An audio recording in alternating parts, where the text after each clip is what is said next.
Welcome to this edition of the Million Dollar Mastermind podcast. This is where we pick the brains of high achievers from all walks of life and get their hard-earned, real-world insights on winning. I'm your host, Larry Weidel. So the amount of wealth that's been, since the internet, the amount of wealth that's been created, it's not generationally. You can create an app and all of a sudden become a billionaire. Yeah. So I think the speed at which wealth is created has changed a lot with technology.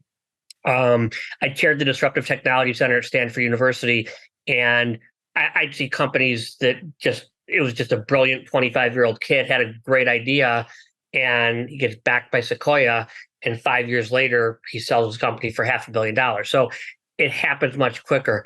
I think we're only in the third inning in the evolution of family offices. I think today, family offices are very inefficient, very fragmented, and also very siloed. And I think that's about to change. But the reason I think that family offices are important is twofold. First, the less important from an economic standpoint is I think that as private equity and venture capital disrupted the public markets in the mid-'80s because it was a better model. So let's say you have a company and you've got to report to a guy like me every 90 days. It's hard to run a company efficiently, very challenging. So private equity and venture capital came in. It's like 2% covers the overhead, 20% I make money. If you make money, it was a better model. You don't have to report every 90 days. The industries took off. They exploded. What's happened, though, in many instances is that many of these firms have become too big. And a lot of the private equity firms have bastardized the business, and it's become an AUM, assets under management game. Right. And so I think what's happened is family offices now, as private equity and venture capital disrupted the public markets in the mid-'80s, family offices are starting to disrupt private equity and venture capital. And the main reason is they've got patient capital. And it all goes back to alignment of interest, because let's look at how everybody's compensated. So if you're a partner at a private equity firm, you're compensated to flip companies every 3 to 5 years. It's not good or bad, just the way it is. And so if you look at the typical model of these companies, private equity firm A buys a company, sells it to private equity firm B 4 years later.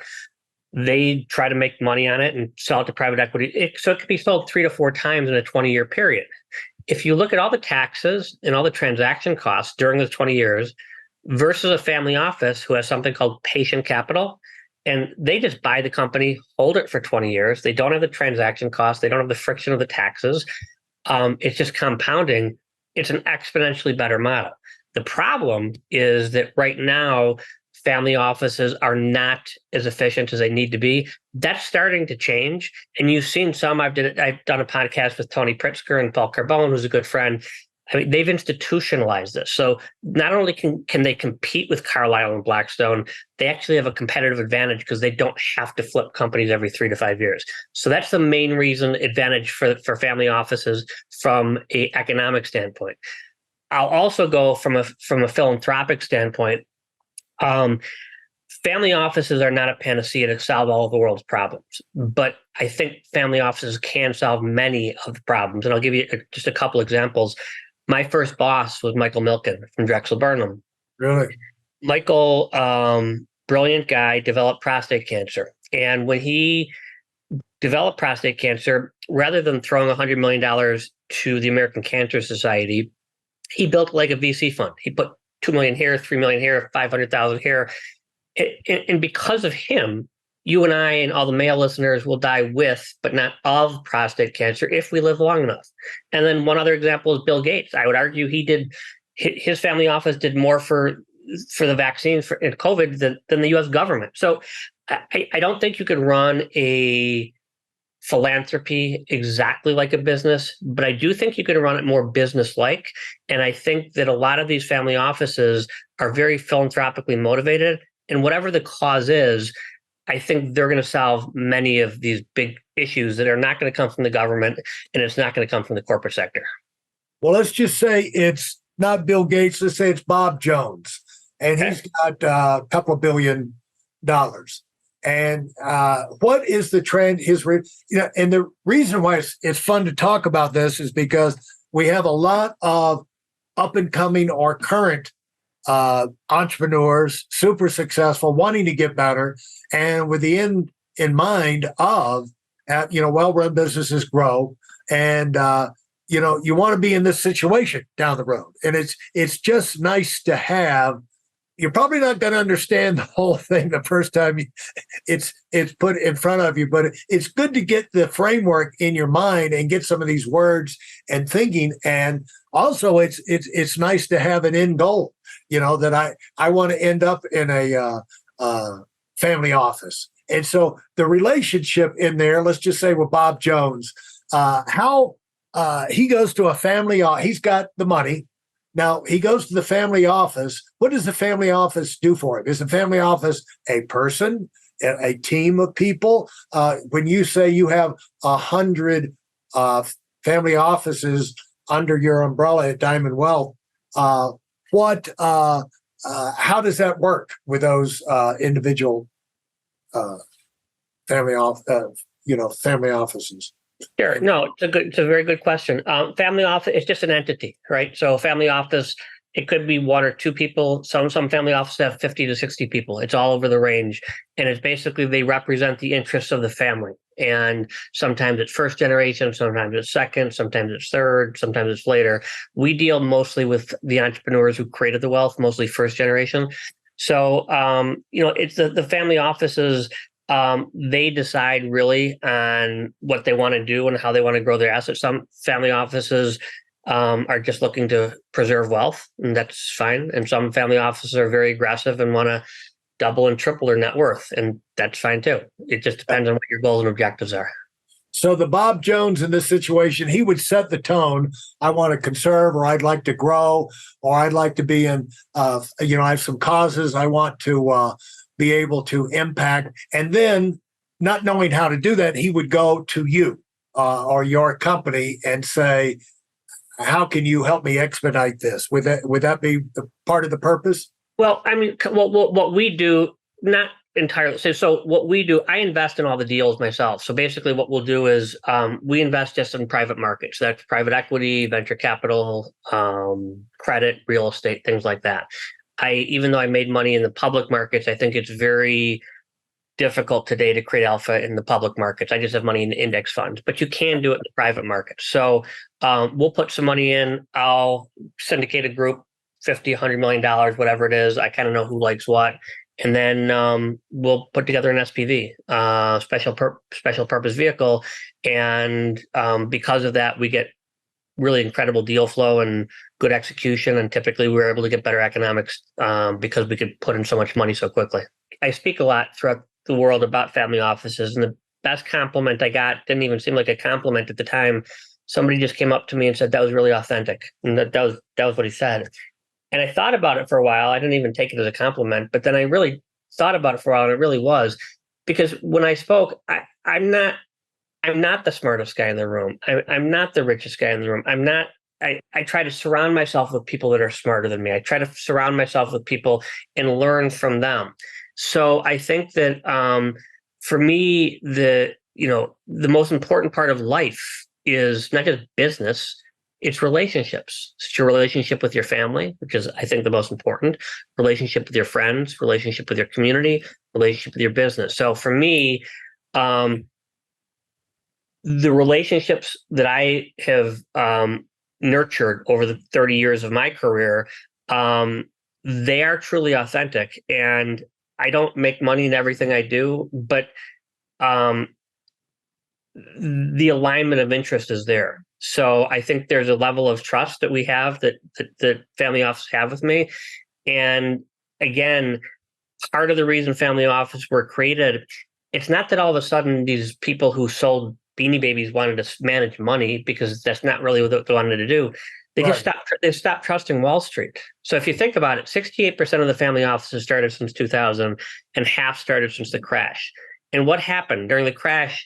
I used to run a hedge fund, so I could put up gates. Gates are basically, you can't sell. Well, if you're a widget manufacturer in Wichita, you don't know what gates are. And I think a lot of people felt taken advantage of. And I do agree that in many instances, there is an inherent conflict of interest on Wall Street. I mean, I remember when I was first started at Drexel, I graduated from Northwestern, and I called my dad one time, and to ask him a question, you could either have a buy, hold, or sell for a company. That's how the investment bankers would rate them. And I said to my dad, I said, it's interesting because they've got a lot of buys and some holds, but they don't have any sells. Like that, I don't get it. And he's kind of smirked. He said, call me when you figure it out. And about 6 months later, I figured it out. And what it was is these are investment banking clients. So they're not going to put a sell on an investment banking client where they make their money. So that to me is an inherent conflict of interest. Another conflict of interest is a lot of these firms, a lot of the wirehouses, they're not even fiduciaries. I mean, they're not, which is really head scratching. And that's why RIAs were created, because they are fiduciaries. So I think a lot of this with family offices, the growth in family offices, a lot of it really comes back to the lowest common denominator is trust. And so you go out, you graduate from college, you get your graduate degree. What's your entry into this world? Did you have were you just looking for a job, or did you have a hard target in mind that you wanted, where you wanted to go? Well, look, I think a lot of success is surrounding yourself with the right people, right? So Northwestern was a very good school, and we had very good companies who came to interview at the school. At the time, Drexel Burnham was like Goldman Sachs on steroids. I mean, it was the most profitable firm on Wall Street by far. That's where Milken created junk bonds, and it was just, it was a machine. But I came in, I got a job at Drexel, which was fantastic. But I'm there 2 years later when Fred Joseph, I'm 24, I think at the time, and Fred Joseph, the CEO, says we're going bankrupt. And I'm watching all these men in their 60s and 70s and 80s openly cry, and that didn't happen in the 80s. Many of them lost all of their money. So for me, the takeaway for me, and I don't consider myself an entrepreneur, even though I did start my own company, the takeaway for me was that I would never be loyal to a company, ever, but I would always be loyal to people. And I learned that lesson from Drexel. It says, if this could happen to Drexel, this can happen to Goldman, this can happen to any firm. But I would always be loyal to people. And that's sort of an adage that I've had as I've grown my business, that I'm very loyal and trusting of people, but not of a company. A company is just a bunch of shareholders or XYZ. It means nothing to me.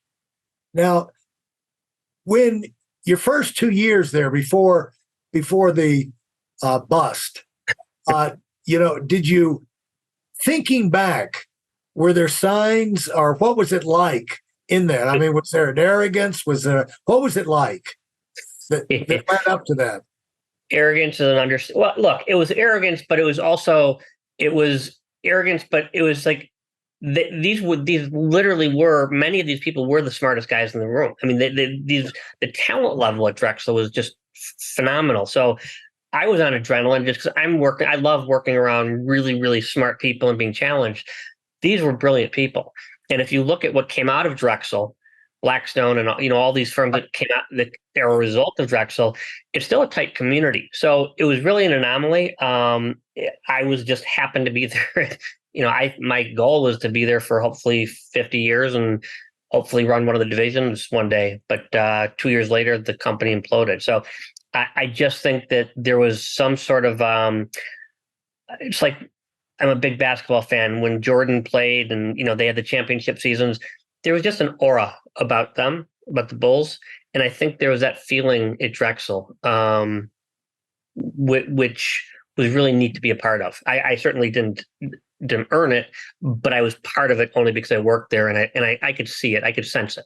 When you went out and started your hedge fund, you had, by necessity, having to be rubbing shoulders with smart, highly successful individuals. How did that impact? I have to think, Ron, you were in an enviable position to have some of that. Like if a bee goes out and gets pollen from the flowers, that you had a chance to pick up some good things, good insights, good instincts, good information, good contacts from the circle of people that you were working with. What do you think?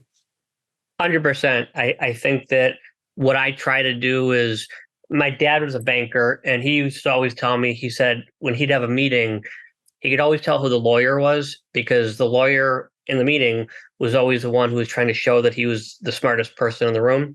Right. And the entrepreneur would come in. Sometimes he's loud and sometimes he doesn't talk. And his job there was not to be, but to find the smartest guy in the room. And that's really what I look at for myself. I don't want to be the smartest guy. I want to be the dumbest guy in the room. I want to be the poorest guy in the room. I want to surround myself with people that are better than me. And as a result, that's how you learn. So that's kind of how I look at the world. Yeah. And so what was as Pinnacle progressed, growth forces you to, you swell up and you've got to come up with new solutions and things that worked things that worked at a certain level don't work anymore in terms of personnel, delegation, tracking. And how did you evolve as the leader of the team, keeping up with all the moving parts? How'd you develop? Well, the hardest part for me, and probably for most entrepreneurs, is delegating, because you just think I can do everything better than other people, right, and you trust yourself. But to delegate, in order to grow, by definition, you have to delegate. So what I did is I just found people in areas that were smarter than me in different areas that I trusted implicitly, and then learned to delegate. But that didn't come naturally. It came after trial and error, and it came from the fact that if I wanted to stay here, I could do everything myself. But if I wanted to grow and to get up in here, I'm going to have to do that. So that's what caused me to do it. And at some point, I think we realize one reason we're so much better at other people than doing things is we've done it more than they have. And you reach the point where you find people you're willing to trust. And even if they stumble out of the gate, stumble and fumble, that next week they won't. And you've got to give them a chance to drive the car, even if they get a bent fender. I used to, when I was younger, I used to only want to be around the smartest people in the world, but and that's important.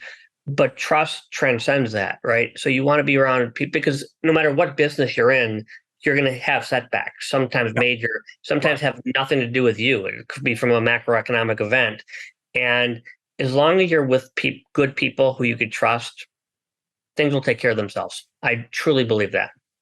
And so what was the toughest for you in your evolution to somebody who can keep up with many more spinning plates and keep them spinning? The toughest part for me was, delegating certainly was the toughest part for me. And then to stay focused and to really, ultimately, you see a lot of people who are like, look at themselves and, pat themselves in the back and how terrific they are or whatever. I think to realize that a lot of whatever success I may have had, a lot of that came from luck.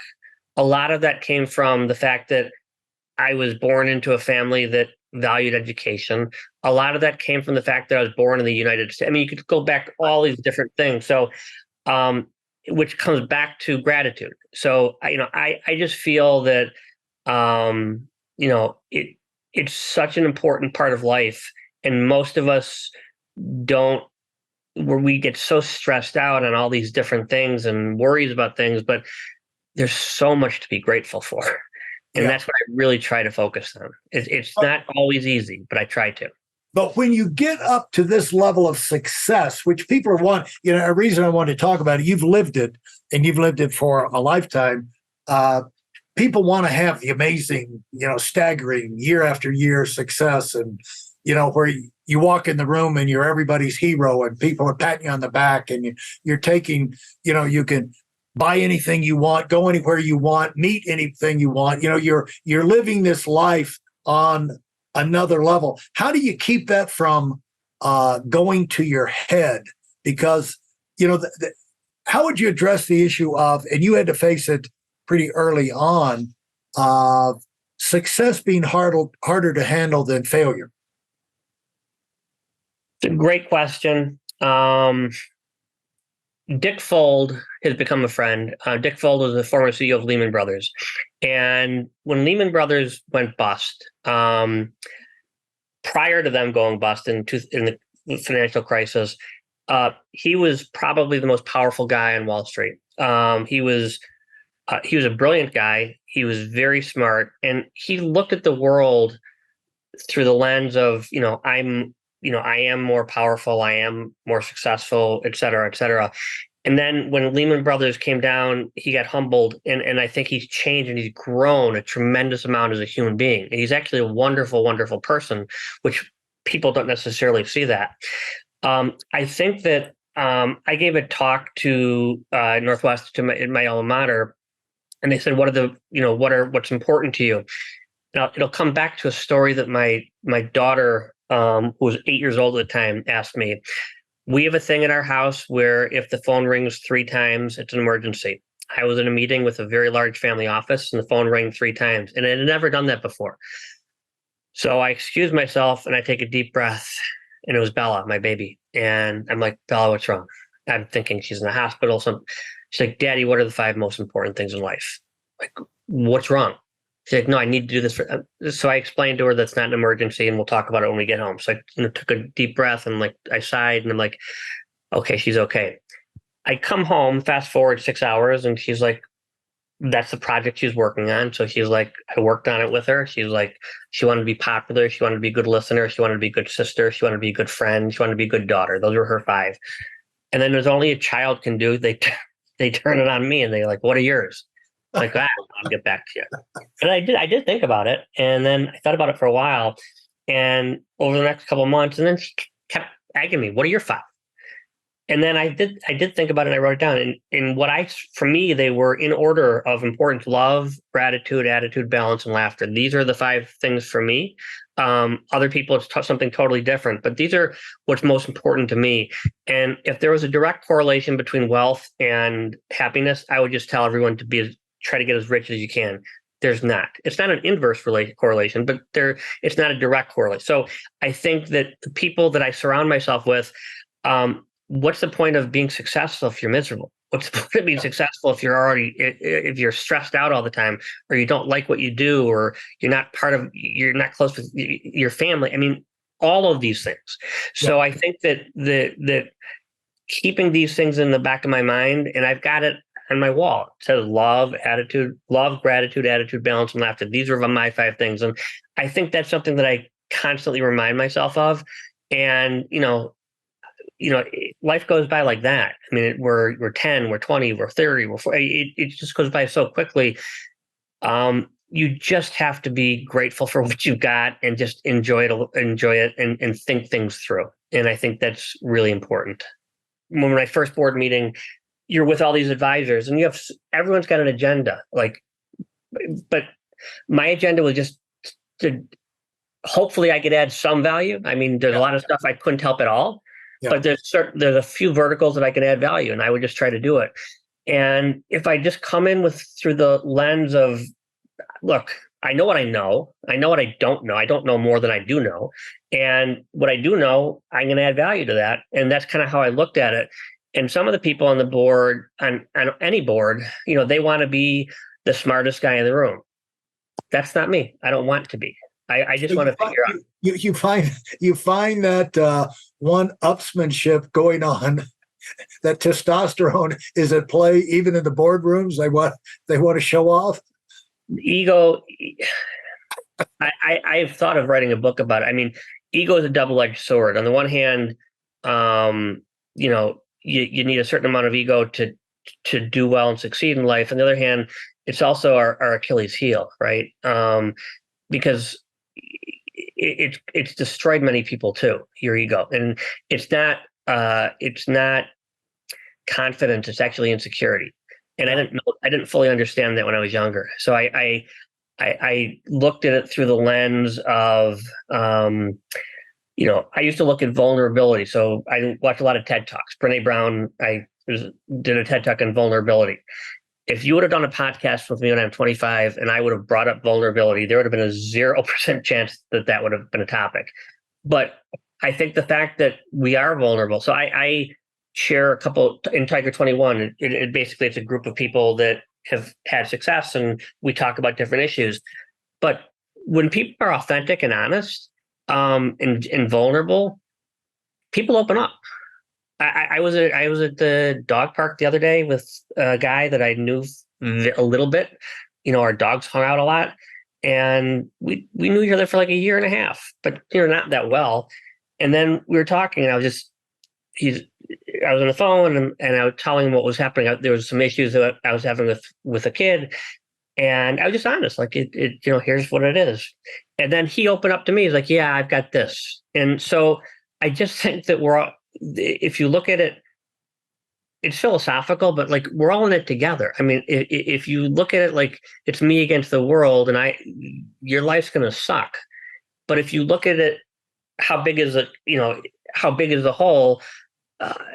I think you could live a much more content, happy, satisfied life.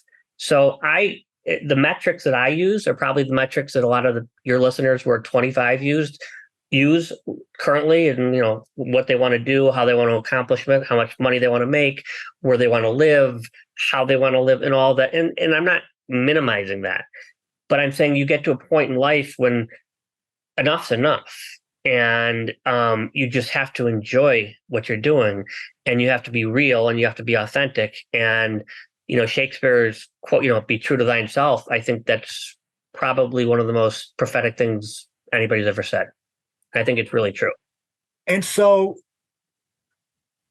12, you sit on the advisory board of 12 privately held companies, and you act as chairman for 4 of them. Isn't that, being chairman of a board, isn't that a time-consuming thing? It does consume time, but I will only do it if I know the people, if I really like the people, I really believe in the company. So if I get to hang out with a friend, for 4 hours every, month or so, okay, that I really like and respect, and I like what he's doing, it's not work. Yeah. I don't look at it as work. Well, let's talk about the not work side. One of the great things about being in business for yourself, having your own company, is you can take the time, you get the money, but making money. I've always felt sorry for guys that own, they own and manage the restaurant, because they're making a lot of money, but working 100 hours a week, and they never get away from it, because, you have the people problem, and the server didn't show up, and the manager stealing money, around the corner. And, it's just a rat race. And so many jobs you get out there where you have all the money, but you don't have any discretionary time. And then some places, they have plenty of discretionary time. They just don't make any money. And so how have you balanced that out with your life to where you do have the enjoyments, the recreation, the things that you want to do that are fun for you and your family to do? And what are some of those kind of things you've been able to do that maybe you wouldn't have been able to do working inside, a big, like Goldman Sachs or something like that? I think part of it, my dad passed at 57, and I think that had a big impact on my life. And I realized, life is very short, and when I'm 100 years old, hopefully, I don't want to sit back and say, I wish I worked more. I don't think that's going to happen. Right. So it's really the relationships that you make. That's the key. I love to travel. So we get, fortunate, we travel a lot as a family. I love to ski, we do that. So to me, I just think figuring out what's important to you. I don't read as much as I'd like to, but figuring out what's important to you. I've got friends who love being in Colorado and just love climbing, hiking every day. Right. And that's fantastic for them. I like it. I don't love it, but I like it. I like other things. But I just think that you have to find time for things you like, or what's the point?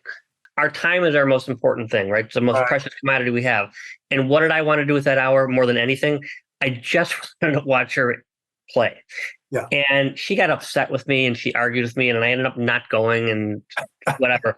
But then the next time I did go, and I explained to her, I just like, it might not make sense to you. Like, what possible fun could it be to watch somebody else hit tennis balls with a pro?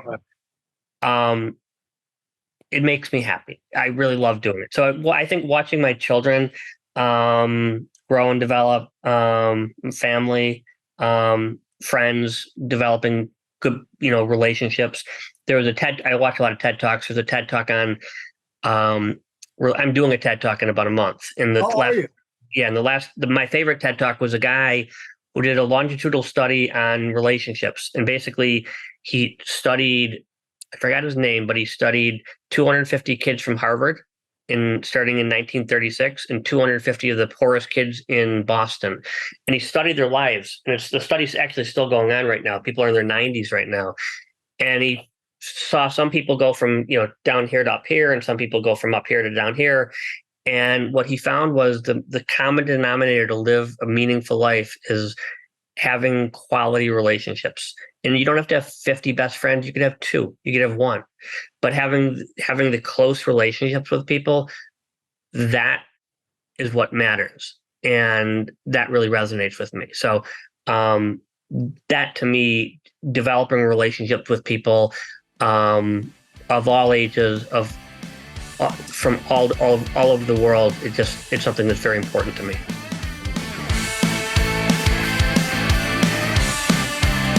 Thanks for listening to the Million Dollar Mastermind. If you felt there were any valuable takeaways from this episode, please take a minute and leave us a 5-star review. Your feedback is important and really helps us get the word out to a wider audience. Remember, we have a valuable webinar that is absolutely free. Register for it right now at weidelonwinning.com. Thanks for listening.